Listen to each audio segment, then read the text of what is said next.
Hi, thank you for the privilege and opportunity to speak to you in this special session from Leadership Network on the Nines. Let me introduce myself first, and then I want to share with you my heart. My name is Teresa McBean, and for the last 10 years I have been minister of a community called North Star Community, which is actually a ministry of Bonaire Baptist Church. If you came to Bonaire, what you'd see is a large, healthy Southern Baptist church planted in the suburbs of Richmond, Virginia. If you came to North Star Community and you didn't know we were part of Bonaire, you might not know what you stepped into. 10 years ago, we realized at Bonaire that we were not meeting some of the most profoundly hurting families in our community, whether they were churched or unchurched. We did not feel like we were succeeding at being helpful to families struggling with addiction issues or really profound hurts within the family system.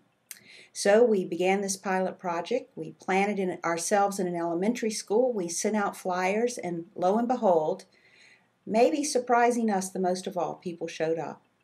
For the last 10 years, we have continued this effort, and I have served as the pastor, delivering the message on Sunday mornings. But really, it is a large team of people that make this ministry what it is and what happens on a weekly basis. Now, we have reached unchurched, we have reached church wounded, and we have worked with families. On Sunday mornings, we also participate in a collaborative effort with a recovery center down in the city of Richmond. And at this recovery center, the men who come from a basically homeless state enter into the Healing Place is the name of the center. It's very innovative. And at no charge to them, they can enter in through the recovery process. It's a 12-step program. It's awesome, and they're part of our community too. So we have a very diverse group in our community.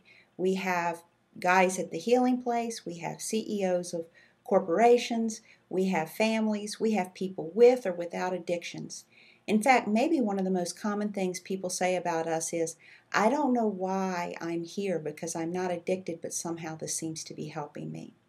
I give you this big old long background to say this. I have been embedded in a large Southern Baptist church for now over 30 years, and I work in a very diverse and untraditional ministry.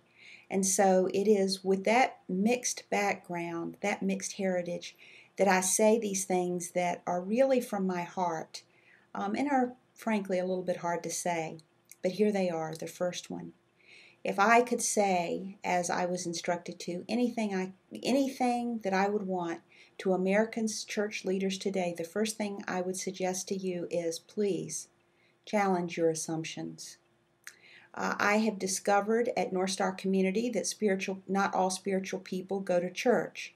And not all church people become spiritual. We must challenge our assumptions in the American church today if we are going to have a prayer of transforming lives in our communities. The second thing that I would suggest to you is that we must be a people who tell ourselves the truth all the time. This is something I've learned from my friends in recovery. Families who I have seen transform, in order to transform from the severe circumstances that they were in, had to learn a couple of things. One, to trust God with every dimension of their lives, and two, to be brutally sometimes honest with themselves in all areas.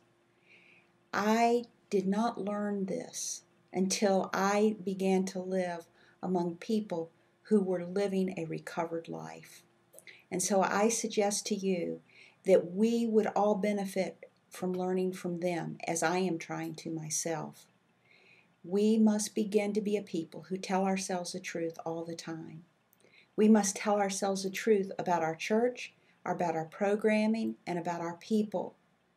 Are we really doing what we believe God called us to do? Are we creating an environment where we allow God's grace to not only save people, but transform them? You know, frankly, sometimes I think we have welcomed God's grace in the salvation part, but as soon as someone accepts that, we begin to then teach them that it is works that transforms them. So that's a challenge that I face every day. How do I allow God's grace to enter into my ministry, not only at the beginning, but throughout the whole life of our community as it works with families with a lot of challenges. I would suggest that we tell ourselves the truth, not only about our ministry and about our church programs and its people and where we're going with all that, but I would also suggest that we need to tell ourselves the truth all the time. And perhaps this is the hardest learning experience for me personally. And I wonder if it has been for you. But the truth is, the harsh truth is that we as leaders in churches today are not running the marathon well. I don't think I have to name names to tell you that many of us do not finish our race well, that we stumble and fall along the way. And so I ask you, and more than that, I challenge you to pray over this and ask yourself this question: how are we doing in living a transformed life? Are we allowing God's grace to shape us? Or are there things, dark, secret things, that we have allowed to remain in our life, thinking that it didn't matter, or somehow it was okay, or certainly we don't know what to do about it, so we won't think about it? Here's my challenge to each of us, and certainly the challenge I face every day. How can I ask crack addicts, heroin addicts, alcoholics, pedophiles, and other people in our congregation, people with desperate problems, how can I ask them to trust God and allow His grace to transform them if I am not doing the same? So here are my 3 things. Challenge your assumptions. Tell yourself the truth all the time about your church and about yourself.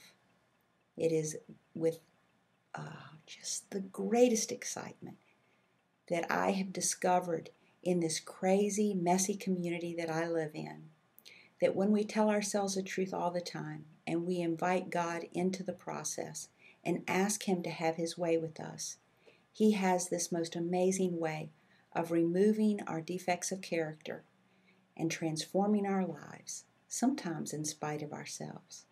It is my prayer that your ministry and your life will continue to be transformed, even as I ask you to pray the same for me.